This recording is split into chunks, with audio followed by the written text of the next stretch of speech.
Good evening, Western Standard viewers, and welcome to Hannaford, a weekly politics show of the Western Standard.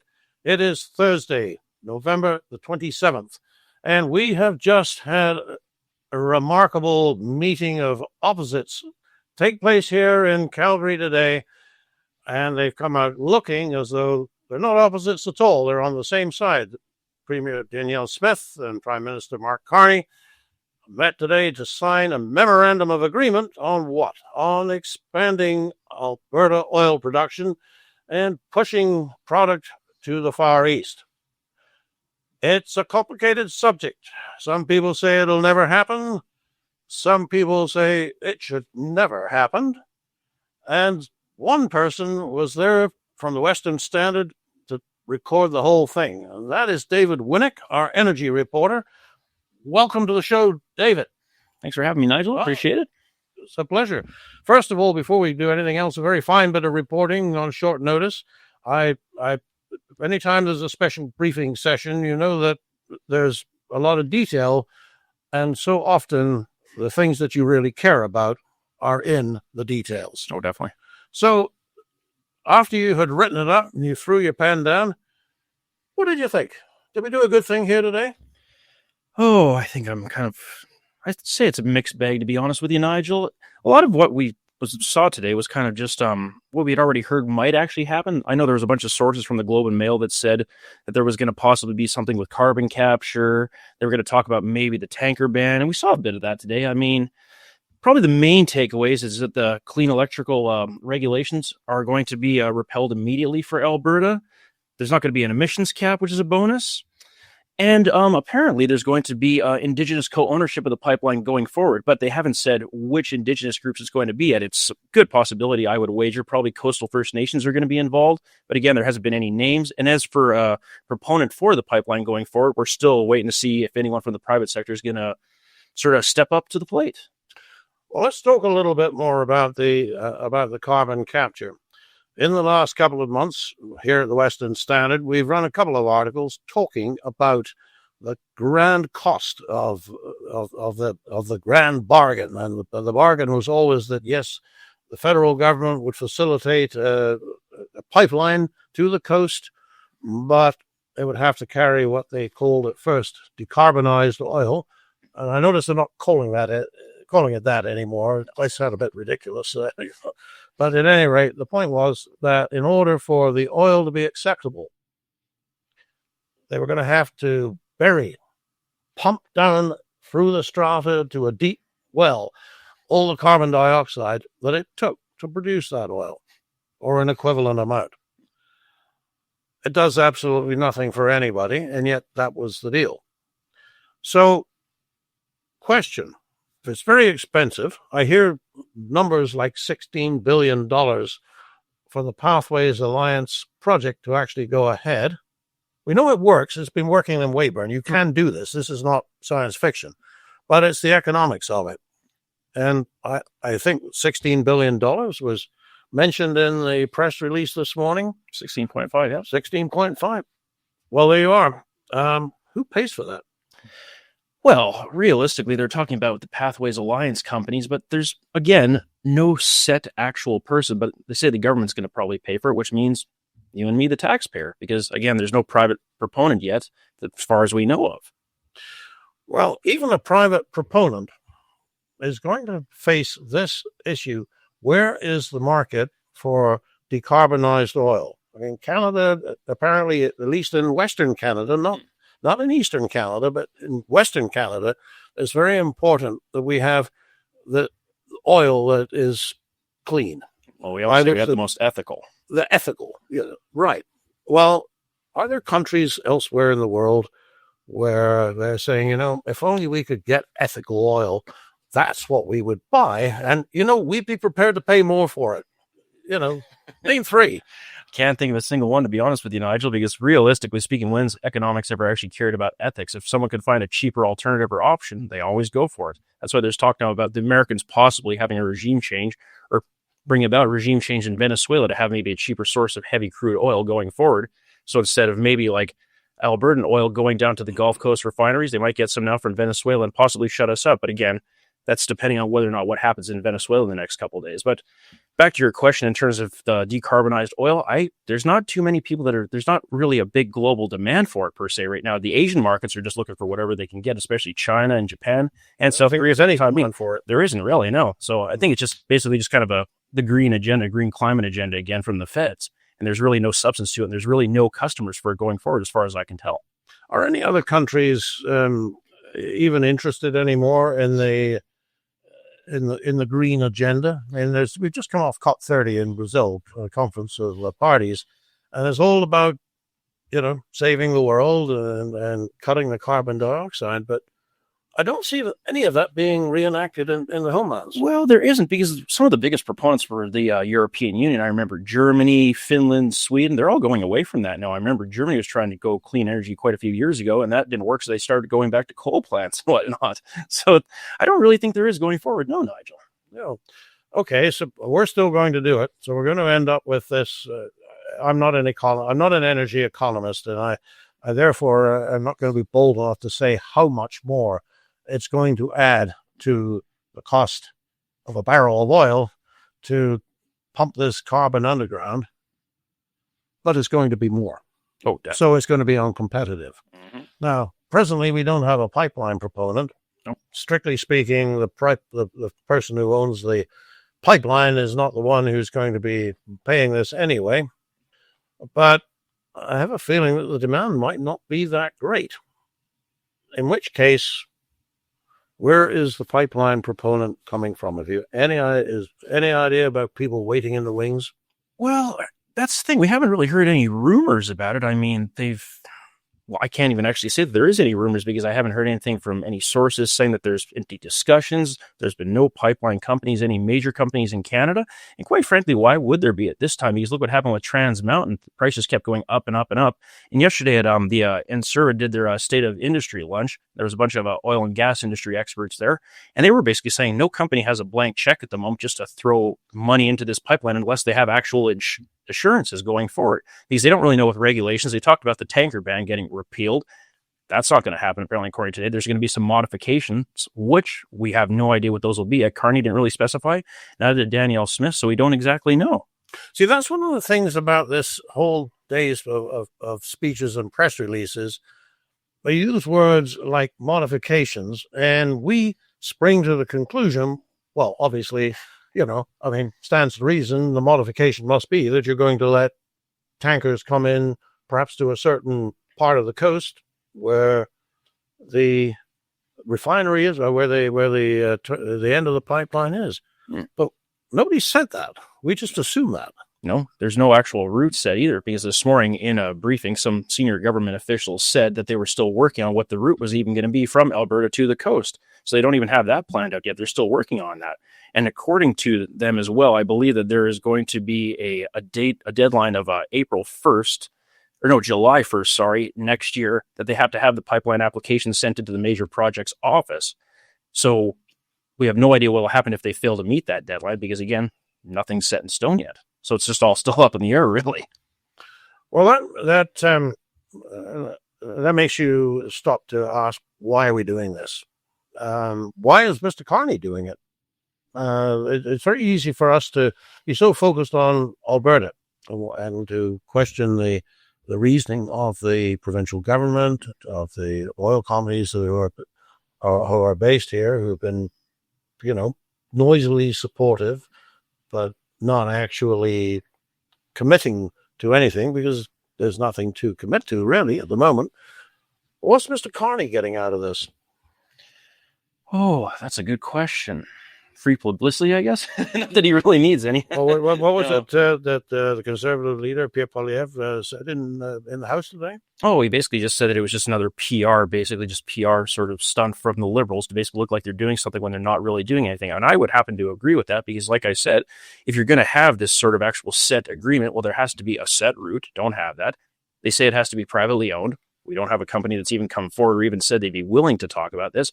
So realistically, I don't know what you could say offhand that Carney's getting at this, except maybe to get Alberta off his back and Danielle Smith off his back, because for the last, how many months has it been now? 3 months, 4 months, they've talked about this memorandum of understanding, and we're going to get it done. And originally it was going to be for Grey Cup weekend. That got pushed back. and now we finally have something, but it's, well, realistically, it's a bit much ado about nothing, a lot of it, because there's no real set things in stone and concrete, really, for the most part, except the fact that there's going to be all the clean electricity regulations are getting taken off, no emissions cap, but that's about it. In terms of actual pipeline, don't totally know. Well, okay. So Mr. Carney wants, as you put it, to get Danielle Smith off his back. I can see why that would be a win for him, to go back and say, well, we have this memorandum of understanding. It's only a memorandum of understanding, folks. Everybody relax. BC, Quebec, both of whom have expressed a strong antipathy to what's going on here in Calgary today. Question, though, is there something else that Danielle Smith could have or should have done? I don't really think you can say that there's probably anything she could have done, because she herself said in her conference today that this agreement addresses 7 of the 9 bad laws that she's been criticizing heavily from the Carney administration, which goes back to Trudeau's administration as well.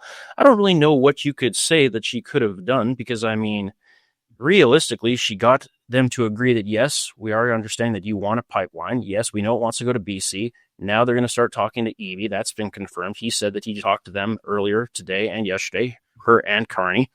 The possibility of anything else really at this stage, I mean, apart from just coming out and saying that there is indeed private sector commitment from a specific company, I don't really know what else she could have done now for the most part. Well, I mean, what if she had done nothing at all? Like she said, Mr. Carney remains very against energy development in Alberta. Anything that he promises is conditional, and so we don't take it seriously. We still have our 9 demands, but do you think she could have done that? There is that possibility, but I was just thinking as well that maybe her even just getting Carney to the table to sign on something might actually get somebody to step up now, because after, as I said, months of them talking and nothing happening, maybe now that they've actually put pen to paper, maybe now they'll have actual companies come out and say, okay, maybe we'll start talking to them. Maybe they'll start reaching out. So there is maybe that. It's maybe just a show of good faith, maybe going forward, for people to maybe come in that might want to actually invest with Alberta. So the deal would be that they don't have to worry about the cost of pumping carbon dioxide underground.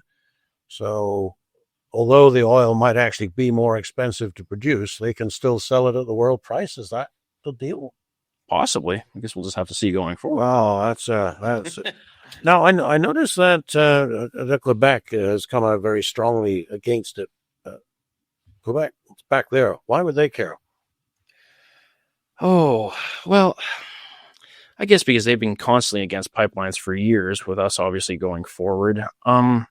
I think it was today, oh God, what was his name? The minister, he was saying that I think originally in the past that Alberta's pipeline and Alberta's oil sands were basically poisoning the world. If I remember correctly, I think that was about like a month or so ago he came out and said that. Well, they've been saying that for years. Oh, yeah. No, I don't really know where to begin with them, because honestly, at this stage, it just seems like, it doesn't affect them in the least. I just feel like maybe they have some projects in the works that they want pushed forward, that this might take away maybe sort of Carney's what's the word I'm going to be looking for here?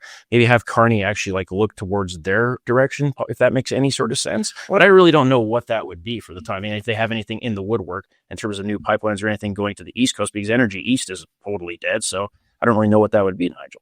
I wonder if that's if they're just taking the point of view that, look, BC evidently doesn't want this pipeline. Okay.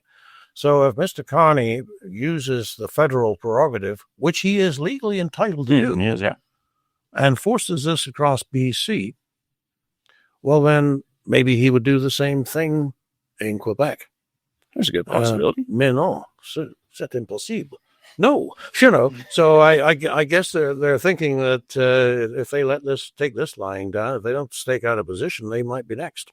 Well, there's that possibility too, and there's the possibility that David Eby could as well use a constitutional veto against any project. That was kind of floated about today, but there is no like really set thing on whether or not that's possible yet. That was just kind of floated by certain sources and whatnot today. I'm not still sure what the constitutional veto. Well, that's what I was trying to figure out as well, exactly, because they were just saying if it goes against their interest in the. Let's get a bag of them here in Alberta if they're available. Oh, exactly. I think they were just putting that up to see what your reaction would be, but who knows? I have a feeling that we've had this discussion within the last 3 months. It is not the first time, of course, that Mr. Eby has declared his opposition to a pipeline. And at the time, I think the new energy minister, Hudson, said something along the lines of, well, you guys in Alberta are just going to have to work it out with BC. We're not. And yet when there's something that the federal government wants to contradict the Constitution on that involves Alberta, they assert all kinds of powers that don't actually exist. And then the Premier of Alberta says, well, they're driving in our lane, and we have that discussion. But when it's BC, is it perhaps the slender majority with which he is working, and he's worried about the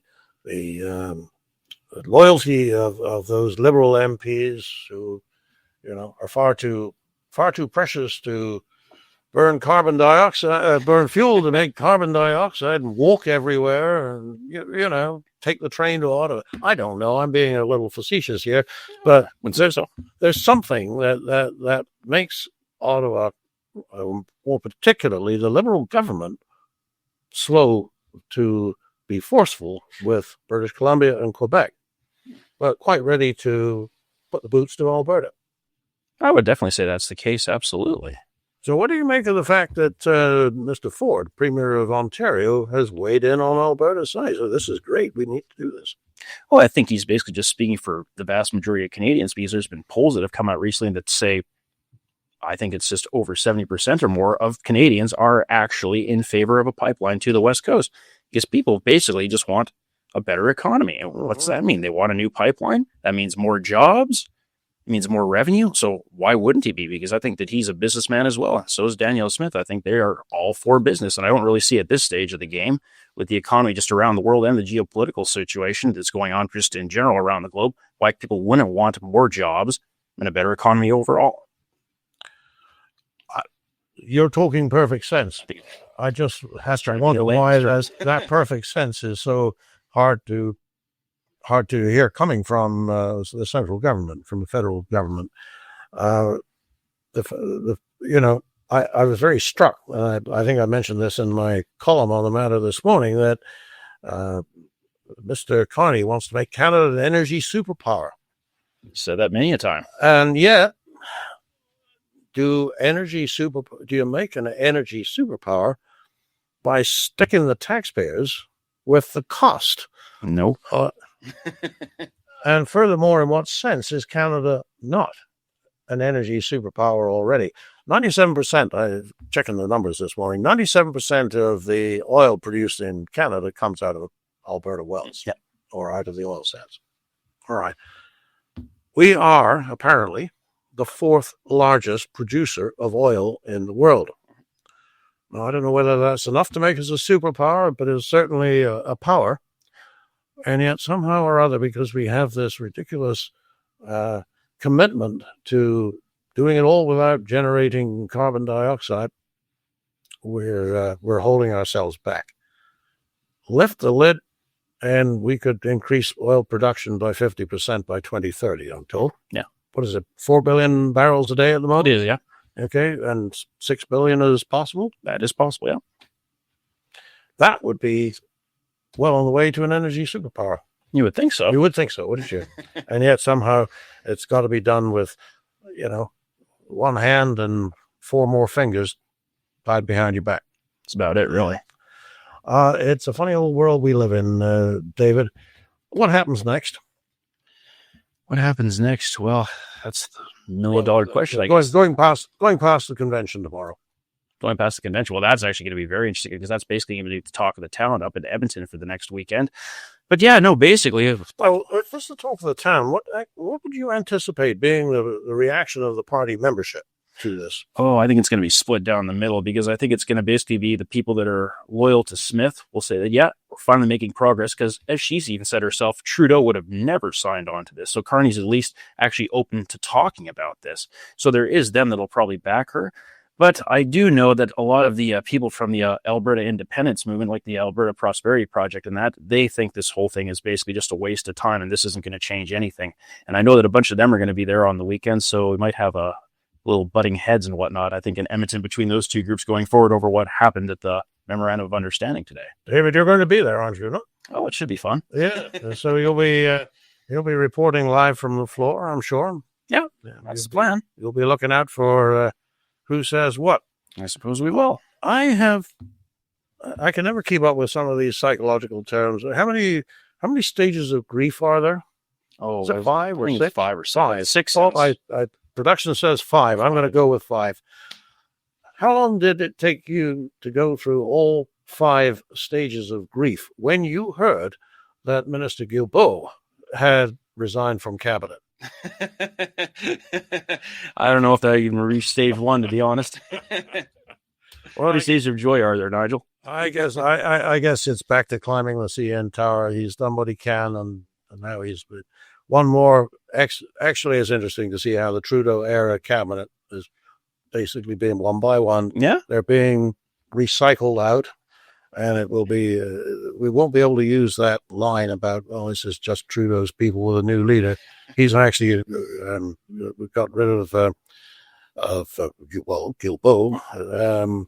Melanie Joly is apparently on the way out. Freeland's gone? Yep. So, it's a new team. Perhaps there'll be a new approach. No, I wouldn't put money on it. I wouldn't. There's always a glimmer of hope, isn't there? But maybe there's a glimmer of hope. And I certainly hope for all our sakes that it turns into more than a glimmer. Me too. David, I really appreciate you coming on the show today. Thanks, Nigel. Great work. Good luck with the convention tomorrow. Yeah. All right. See what it brings. Yeah. Thanks very much for coming in. Appreciate it. For the Western Standard, I'm Nigel Hannaford.